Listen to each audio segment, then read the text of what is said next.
el gobierno, Monse, un proyecto que ha enviado el gobierno que se mete en el escenario, ¿no? Donde corría solo el proyecto del Parlamento por este 10%, ahora ingresa un proyecto nuevo enviado por el gobierno con muchas diferencias al proyecto que está en el Parlamento, a ser protagonista de la agenda, Monse. A la vuelta vamos a estar con esto, quedamos igual... Diferencias principales del proyecto de gobierno con este proyecto patrocinado por la diputada Pamela Giles. El proyecto de gobierno establece la obligación de reintegrar estos fondos. Cuando las personas entonces vuelvan a recibir sueldo, tienen que reintegrar este segundo fondo que retiraron. En cambio, el otro proyecto establece la reintegración voluntaria. Vamos a la segunda lámina de diferencias entre ambos proyectos. El proyecto del gobierno establece un monto máximo de retiro. Este monto máximo son 100 UF equivalentes hoy día a 2.900.000 pesos. El proyecto aprobado en la Cámara de Diputados establece un monto igual al primer retiro, que hoy equivaldría a 4.300.000 pesos. Otra diferencia de ambos proyectos es la siguiente. El proyecto de gobierno señala que no podrán retirar quienes ganen más de 2.900.000 pesos al mes. Esta es una diferencia muy importante. En cambio, el proyecto de la diputada Giles establece que todos pueden retirar, es decir, aquí un acceso universal para quienes soliciten este segundo retiro. Finalmente, otra diferencia, el gobierno está planteando que este segundo retiro debiera ser retirado en 2 cuotas y la primera en 60 días. De modo tal que las AFP se preparen, que no influyan los fondos. En cambio, el proyecto que salió de la Cámara de Diputados establece una cuota, el pago, y solo en 15 días luego de elevada la solicitud. Son diferencias entonces que están generando varias controversias en el Senado. Hay algunos senadores de la oposición que están disponibles para algunas de estas propuestas del Ejecutivo. Discutimos de inmediato esto con nuestro panel político. Julio. Claro que sí, Monse, vamos a ir de inmediato a nuestro panel político. La verdad es que las diferencias son claras entre un proyecto y otro, pero la noticia es que el gobierno se mete al escenario, se entra al teatro, entra a la película. Muchas veces sus propios parlamentarios le pidieron al gobierno que no estuviera afuera, que no se quedara afuera de la discusión, por último que propusiera. Hoy día el gobierno propone, está la discusión, aquí en medio tenemos un tremendo panel. Estamos con Camila Vallejos, está también con nosotros Gonzalo Vinter, está Tomás Fuentes y Jorge Alessandri, los 4 diputados de la República, así es que vamos a tener una muy buena conversación. Jorge, vamos a arrancar con usted. ¿Qué le parece este proyecto del gobierno? ¿Cómo lo ve en función de lo que está en este minuto se está discutiendo en el Senado y que a lo mejor está pronto a pasar a la Cámara de Diputados nuevamente, del primer proyecto que es el que presentó Pamela Giles? Muchas gracias, Julio César. Primero, aparte de las diferencias que mencionaba Montserrat, hay que decir que tiene otra gran diferencia, que respeta la Constitución, porque este tipo de proyectos son iniciativas exclusivas del Ejecutivo, del gobierno de turno, y es el gobierno de turno al que se mete y presenta un proyecto de iniciativa propia. Ya no hay que hacer la trampa o la curva de modificar la Constitución por los parlamentarios sin esperar la iniciativa exclusiva.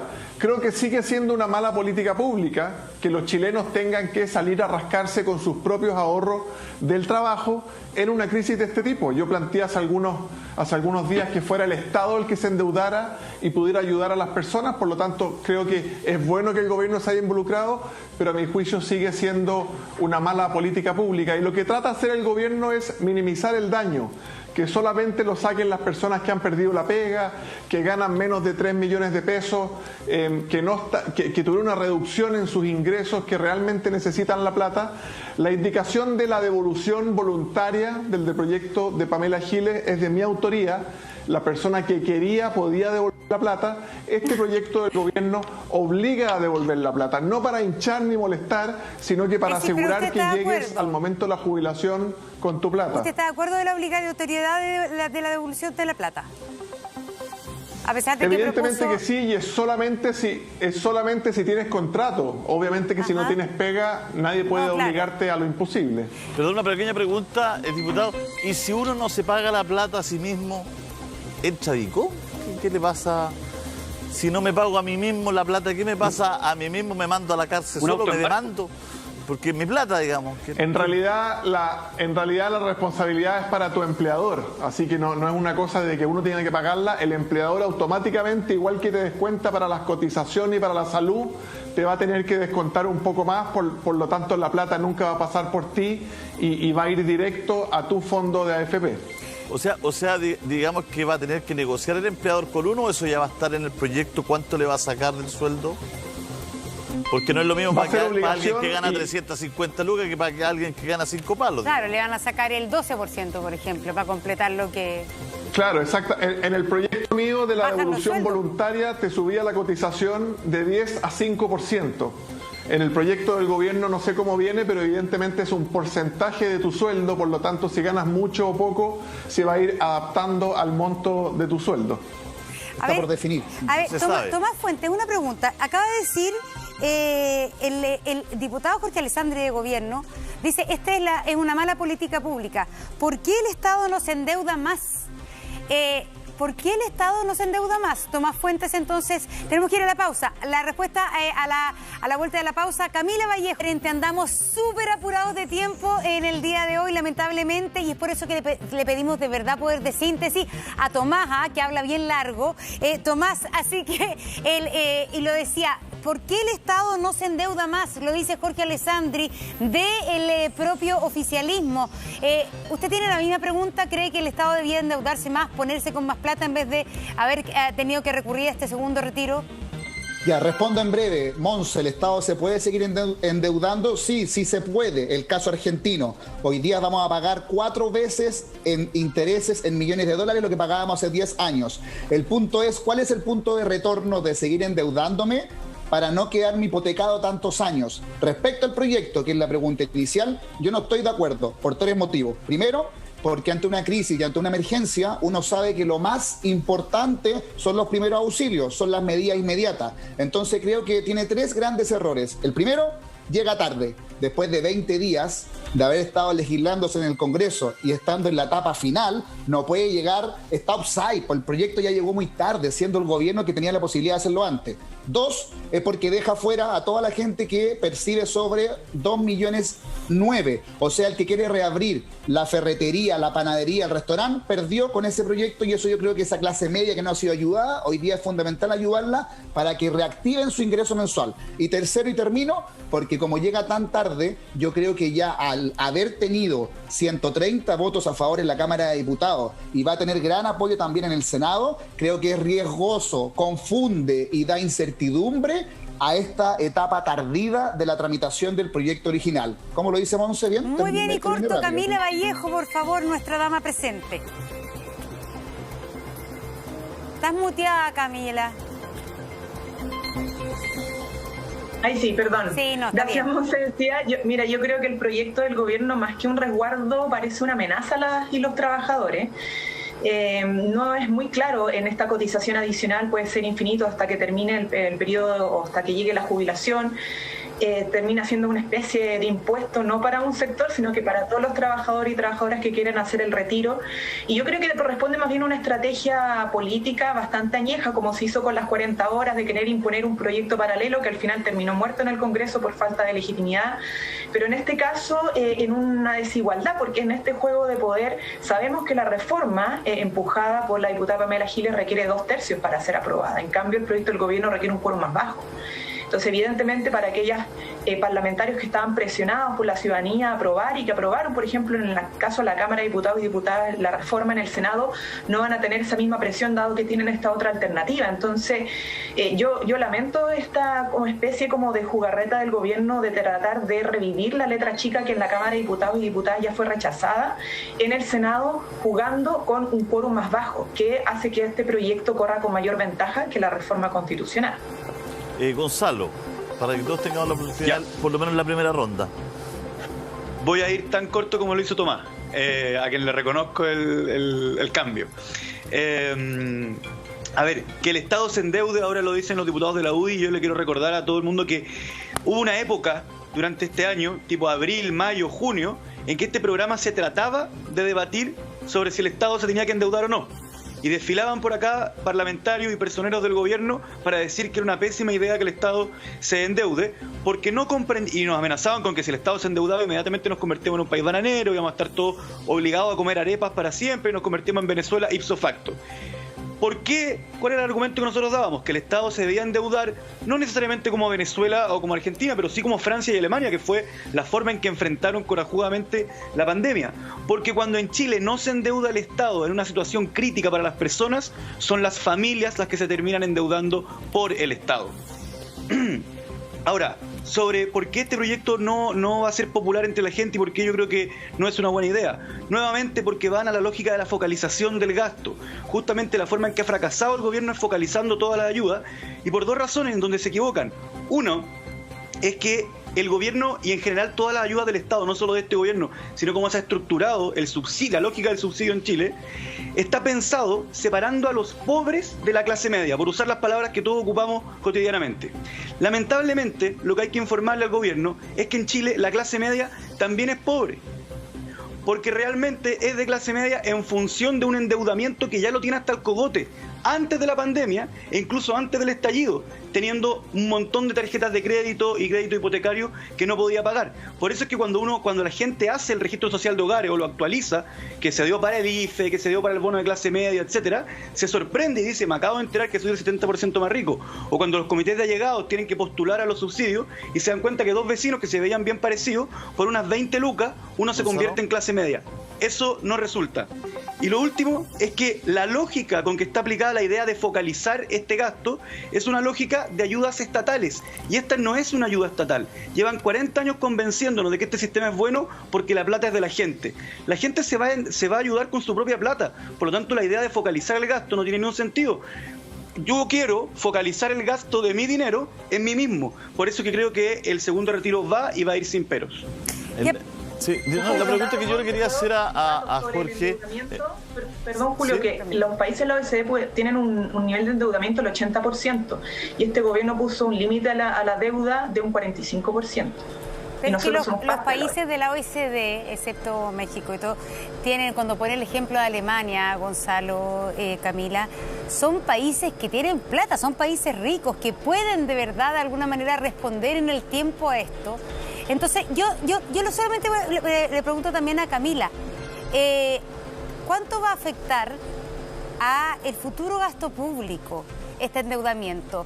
El Estado, vamos a tener que acostumbrarnos que quizás el Estado chileno en los próximos 5 años va a tener menos plata para presupuesto público debido al endeudamiento. ¿Cómo lo ves tú? Mira, yo creo que en primer lugar nuestro país tiene una de las mejores condiciones para el endeudamiento dentro de los países latinoamericanos. Tenemos posibilidad de mayor endeudamiento público. Pero además creo que tenemos la posibilidad, y así lo hemos señalado de manera recurrente, permanente, sistemática, sin ser escuchados y escuchadas por parte del ministro de Hacienda, de generar ingresos permanentes. Hemos propuesto la necesidad, por ejemplo, de terminar con las exenciones tributarias. Perdemos más de 9.000 millones de dólares por exenciones tributarias, por esta ilusión tributaria de personas y de empresas que tienen, que son de las más ricas de nuestro país, que tienen concentrado alto nivel de riqueza. Propusimos más el impuesto al patrimonio, que tampoco quiere ser debatido. Entonces, nosotros, además de la deuda, hemos dicho que se requieren ingresos permanentes, y para eso es necesario hacer reformas tributarias, creando el impuesto al patrimonio o incluso complementándole con el término de las exenciones tributarias. Y respecto a eso todavía no tenemos respuesta. Entonces, seguimos la lógica lamentable que dice el diputado Winter, que es, en el fondo, cargarle las manos a las familias trabajadoras de ingresos bajos y de ingresos medios de nuestro país, en vez de que el Estado se endeuda y el Estado sea capaz de recabar a través de impuestos sobre las grandes riquezas mayores recursos para poder darle estabilidad en el largo plazo a las familias de nuestro país. Sí, me gustaría, Tomás, pero espera, que me gustaría poner la pelota en el piso, porque la gente está preocupada es que si se va a aprobar o no se va a aprobar un segundo retiro, y si se va a aprobar el que se está legislando en el Parlamento o el del gobierno. Ahí está la preocupación hoy día. Perfecto. Las personas, las que nos están escribiendo todo, ahí quedó en la comedia. Mi pregunta es, Tomás, Jorge, Tomás primero, Jorge después, como ustedes quieran, que uno tiene la impresión que el gobierno rasca, pero no rasca donde pica. Porque si algo aprobaron los diputados en su inmensa mayoría, era la universalidad del proyecto, ¿no es cierto?, lo amplio que era en su ayuda y que se devolvía, como decía la iniciativa de Jorge Alessandri, ¿no es cierto?, de manera voluntaria. El gobierno mete un proyecto que focaliza, que no lo hace universal y que hace devolver obligatoriamente. O sea, en el fondo, todo lo que ustedes cuatro aprobaron por una amplia mayoría hace una semana, el gobierno lo vuelve hacia atrás con un nuevo proyecto que fue rechazado hace unos días. Entonces, me estoy tratando de meter en la cabeza de los ciudadanos que están pensando, están diciendo, oye, si hace una semana todo lo que está poniendo el gobierno lo rechazaron indicación por indicación, ¿por qué ahora lo ponen de nuevo? ¿Cuál es la lógica, Tomás? Hay una gran diferencia. Esa es la parte, Tomás. ¿Cuál es la lógica? Y de ahí Jorge, al tiro. Si quieres que parta Jorge, porque Jorge. Él, de hecho, era autor de las indicaciones. Jorge, por favor, que además de la Comisión Constitución. Hay una gran... Pensando en la gente que está pidiendo esto y quiere saber si le va a llegar o no, hay una gran diferencia. El proyecto que partió en la Cámara de Pamela Giles, que pasó al Senado, es, según muchos de nosotros, inconstitucional, porque no respeta la iniciativa exclusiva y otros temas. Entonces, el gobierno puede ir al Tribunal Constitucional y puede frenarte ese proyecto y puede quedar 90 días, 120 días parado en el Tribunal Constitucional. El proyecto del gobierno, en cambio, es verdad, solamente le llega a los que ganan menos de 3 millones, solamente le llega a los que tienen la pega, te obliga a devolverlo cuando tengas pega, pero es un proyecto constitucional que no corres el riesgo de que quede detenido en el Tribunal Constitucional. Por lo tanto, cumple las reglas de nuestro país en cuanto a iniciativa exclusiva, porque lo redacta el Poder Ejecutivo. Pero ese no es como un chantaje, entonces, porque... No es como un chantaje político. No, para nada. ¿Y por qué el gobierno entonces no hizo lo mismo con el primer retiro? ¿Y por qué no hizo lo mismo con el primer retiro? ¿Puedo hacer una precisión chiquitita, Julio? Yo le pedí a Piñera, al presidente, hacer lo mismo con el primer retiro, pero evidentemente el que manda en estas cosas es el presidente. Oye, Julio Tomás, César, ¿por mira, qué no lo hizo en el primer mira, retiro? súper claro. Yo comparto con Jorge de que el gobierno lo tiene que haber hecho en el primer retiro. Si no lo hizo en el primer retiro, creo que ya pierde credibilidad hacerlo ahora, porque no es cuando te conviene, es cuando corresponde. Pero dicho eso, respondo dos preguntas. ¿Nos podemos seguir endeudando? Sí, del 33% del PIB vamos a pasar al 45% del PIB. Dicho en sencillo, a Argentina le prestan plata solo cuando algún organismo quiere y le presta 8 veces más caro que a Chile. El tema es que esta es la clave para mí, que Argentina hoy día tiene que estar preocupado de el 40% de pobreza que tiene y también tiene que estar preocupado de poder pagar la deuda que tiene. Yo creo que en el proyecto que está hoy día en el Senado, el ayudar Monse con un retiro de 4,3 millones el marido, por ejemplo, 4,3 millones la mujer, te permite reactivar el restaurante o la ferretería. Entonces, lo que hace, en definitiva, es disminuir la alternativa de que tengamos un incremento tremendo en el desempleo, porque el desempleo es lo maldito, es lo que mata al final la economía chilena. Por eso yo digo que esto es, como dice Jorge, ¿es malo? Sí, es malo, pero es lo menos malo. Y además, como dije en un principio, la urgencia, el tiempo tiene que ser ahora. Cada 30 días que pasa, una familia tiene el ingreso menos. Y no pasa por la caja de mercadería para comer. No son 100 lucas. Es mucho más que 100 lucas.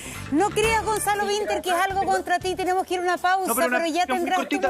cortito, dele. Sobre lo que dice Jorge. Lo que pasa es que la gente tiene que entender que cuando Jorge dice este proyecto es mejor, porque no corre el riesgo de quedar entrampado en el Tribunal Constitucional, lo que de verdad está queriendo decir es no corre el riesgo de que nosotros lo llevemos a que se entrampe en el Tribunal Constitucional. Entonces, esto es muy parecido a la lógica cuando uno le decían, tienes que dejarle el auto al estacionador porque si no te lo raya. Entonces, lo que él está diciendo es, apruébennos esto porque si no, nosotros lo llevamos al Tribunal Constitucional a que se entrampe. Para que quede muy claro, por lo tanto, nosotros, es un chantaje. Desde ahora interpreta mis palabras. Bueno. Y con mucha precisión. 12:43. Promociones increíbles. Volvemos con nuestro panel. Van a tener un par de minutitos cada uno, por favor. Si siguen con la habilidad y los tiempos de hasta ahora, van a poder dar otra vuelta. Dejé la pregunta en la mesa, ¿no? Hace un par de semanas, 138 votos a 12 y unas abstenciones. Ganó en la Cámara de Diputados un proyecto que el valor era que era universal. De hecho, ganaron todas las indicaciones que hablaban de un proyecto universal. ¿Por qué el gobierno manda un proyecto donde precisamente corta la universalidad del proyecto. No se logra entender. Camila queda con la palabra, Gonzalo, y después seguimos con los otros parlamentarios. Por favor, Camila. Sí, mira, yo creo que una de las cuestiones que le importa mucho a la gente es saber cuándo tendría su plata. Y con la propuesta del gobierno, que son 60 días hábiles, podría la gente recién retirar su primer 50% en marzo. Y hay necesidades ahora. Entonces, una de las cosas más complejas, porque el proyecto se aprobara en diciembre, la gente a fin de diciembre, principio de enero podría hacer la solicitud, recién para marzo podría haber algo. Entonces, yo creo que el gobierno insiste en un capricho, en imponer una mirada que no se hace cargo de lo que está pasando en el país, y por eso me parece que es de mal gusto esta estrategia. Insisto en el tema de los quórum. El proyecto que nosotros aprobamos se requiere 2/3 para ser aprobado. 2/3 de quórum. Y el proyecto del gobierno es un quórum mucho más bajo. Entonces, no hay una competencia en igualdad de condiciones. Entonces, imponer la letra chica con un proyecto que requiere menos votos para ser aprobado es yo insisto, es un juego que no es fair play. No es fair play. Entonces pone a competir dos proyectos que no corren en igualdad de condiciones. Uno hiperfocalizado, que llega tarde, que además genera más que una protección, una especie de amenaza a los trabajadores y trabajadoras con esto de aumentar las cotizaciones a futuro de manera indeterminada. Creo que es una muy mala propuesta, una muy mala estrategia, y que no es bajo la lógica del fair play. Gonzalo Vinter. Está muteado, Gonzalo. Déjalo así nomás. Ahí está. Gonzalo Vinter. Este es el que le falló a Macaya ayer. Sí. El que le falló a Macaya ayer. No, yo creo que tengo una opinión muy parecida a la de Camila. Creo que llega extremadamente tarde, generando una confusión en la ciudadanía, que viendo la abrumadora mayoría con que se aprobó esto en la Cámara de Diputados y la lógica con que se aprobó en la Cámara de Diputados, porque el acuerdo real, este acuerdo que fue del 67-68% de los diputados, es justamente decir: esto no lo vamos a hacer focalizado, esto lo vamos a hacer sin trabas, esto va a ser universal, y va a ser universal porque la lógica de la focalización es una lógica para aplicar a las platas que son de todos los chilenos. Y esta no es plata de todos los chilenos, sino que justamente los defensores del sistema de capitalización individual, prácticamente único en el mundo presente en Chile, es que la plata era tuya. Eso fue lo que siempre dijeron, para no incluir elementos de solidaridad dentro del sistema. Esta plata es tuya. Entonces lo que la gente hoy día responde, después de escuchar 40 años que la plata era de ellos, es: sabe que esta plata es mía. Ahora, yo creo que la urgencia del gobierno, aunque no demuestre urgencia, pero la necesidad del gobierno es mantener esa plata dentro del sistema de AFP, porque esto es muy importante recordárselo a la gente. Perdón la majadería, porque siempre digo lo mismo en este programa y en otros, es que el sistema de AFP no tiene como principal objetivo otorgarle pensiones a la gente, sino que tiene como principal objetivo inyectarle capitales al mercado financiero. Tomás, ¿por qué? ¿Por qué, si el espíritu, su mismo voto fue a favor y en contra de las indicaciones que focalizaban, cuál es el espíritu de nuevamente focalizarlo? Yo creo que efectivamente llega a destiempo. El día jueves, cuando nos hicieron llegar este proyecto en la noche, lo conversamos con varios diputados, por lo menos de mi bancada. Nosotros ya estamos claros en la gran mayoría de que vamos a seguir apoyando lo que partimos discutiendo hace 20 días atrás. Repito, esto es una emergencia, es una crisis, no hay que jugar con los tiempos, la gente nos está esperando. Y lo segundo, quiero decirte, Julio César, es que yo no tengo ninguna duda que esto se va a aprobar tal cual como es el proyecto original. 2, creo que sería un error garrafal ir al Tribunal Constitucional, es una pésima señal, totalmente mala. Y 3, creo que esto también demuestra de que el Senado, tanto la oposición como el oficialismo, ambos, todo el Senado, no fue capaz de, ante la emergencia, ponerse de acuerdo en una reforma previsional. Esto, claro, es hambre y pan para hoy día, pero nos quedan todas las futuras generaciones. Y con el sistema actual que tenemos, estamos todos condenados. O lo cambiamos ahora para que podáis corregir las próximas generaciones, o seguimos discutiendo en el Congreso y estamos todos perdidos. Jorge, ayer hablé con hartos parlamentarios de gobierno y decían que el proyecto de gobierno quizá era una buena opción para más adelante, pero no para ahora. Que para ahora muchos parlamentarios de gobierno dicen, como Tomás, que hay que seguir con lo que había y quizás para más adelante evaluar si la pandemia sigue en un rebrote. ¿Qué opina usted de eso, Jorge? Yo sigo insistiendo que es una mala política pública, las dos. Tiene razón Gonzalo Vinter cuando dice la plata de la AFP sirve para otras cosas aparte de dar pensiones. Sirve, por ejemplo, para que todos o muchos chilenos tengamos acceso a créditos hipotecarios a 20, a 25 años, cosa que en Argentina, por ejemplo, es imposible. Sirve para que se inviertan distintas compañías de Chile que dan empleo al final. O sea, esto hace andar la rueda. Y efectivamente el proyecto del gobierno aminora el daño, pero lo que yo quisiera es que no tuviéramos que sacar la plata a nuestros ahorros para enfrentar esta crisis. La vacuna viene, no sabemos si en 3, en 5 meses o en 6, esto va a ser una crisis pasajera, pero después hay que seguir adelante con nuestro país y hay que crear empleo. Y a mí la indicación de las 11 que presenté, la que más me impactó que la izquierda votara en contra,